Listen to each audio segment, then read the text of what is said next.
But first, I spoke with Cindy Ricks from the American Cancer Society. I am joined by Cindy Ricks from the American Cancer Society Chattanooga. Thank you so much, Cindy, for joining me. Well, thank you for having me, Latrice. I'm happy to be here. Let's start by talking about the American Cancer Society and your mission when it comes to education and being an advocate and fighting for change for cancer patients. That's a great way to start out because American Cancer Society is very passionate from many different aspects. It's advocacy, education, patient support. And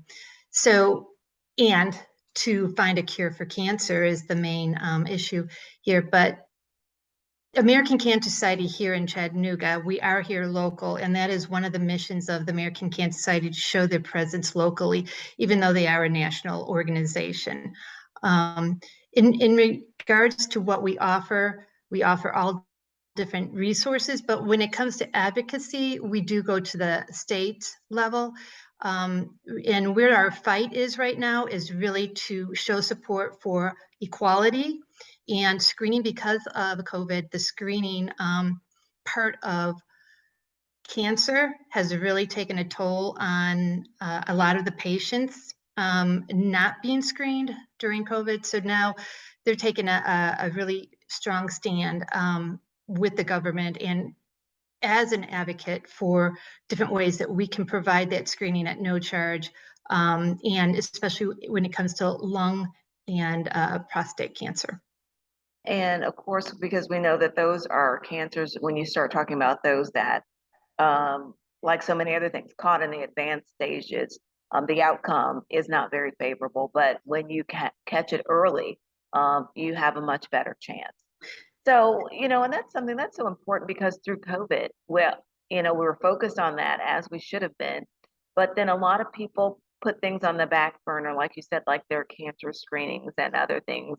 And it's so important to make sure that during this time, that you were still seeing your doctor, you were still getting those screenings and getting checked on. So that is so important. And when it comes to research, funding is so important. And one of the ways you do that is through some of the fundraisers that you have. So let's start by talking about what you have going on. Oh, that's great. But I wanted to say one thing. Another area that is a big concern because of screening, it's also patients being able to get to and from their appointments. And we're seeing a much larger need at that. It's not just the screening, but how are they going to get there? So a lot of our patients do not make it to their treatments, and that's a real issue as well.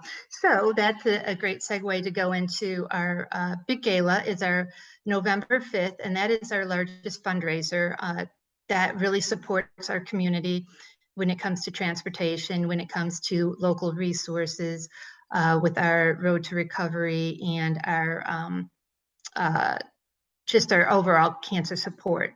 So the fundraiser is November 5th. It's called Gala of Hope, and it's an evening of enchantment and hope. It will be a sit-down dinner. We will have a live band, and really it's just going to be an evening to really celebrate the lives of those that have survived, to really recognize and honor those that may not have, and just really work to fund a way to find a cure for cancer. And we do that through research and then, of course, our patient support services. And I think circling back to something that you said so important that I definitely wanted to you to elaborate on, talking about providing transportation.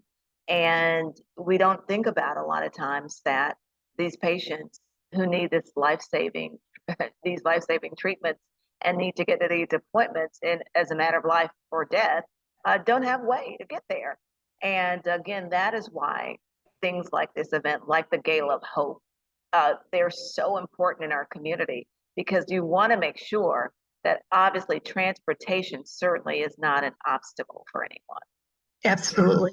And we do have a call to action for volunteers. Not only do we have transportation grants for our hospital partners, which I want to do a shout out to Chi Memorial for being our presenting sponsor for the gala. And we've really have taken that partnership to another level really taking a deep dive into what our community needs. And that's where we really know that the screening is really a high need in this area, but also the transportation. So we do provide transportation grants to all of our health facilities here in Chattanooga, but that doesn't cover it all because the demand is so high. So the other part is our Road to Recovery, which we had to discontinue before COVID, and it's back in play, and not all cities have it.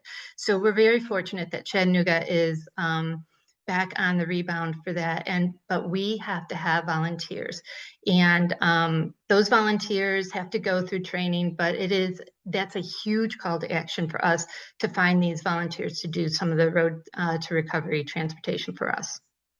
Well, as we wrap up, just want to say, of course, that is the big event that you all have. Some of the other things, Real Men Wear Pink in October. We know that's a focus on breast cancer.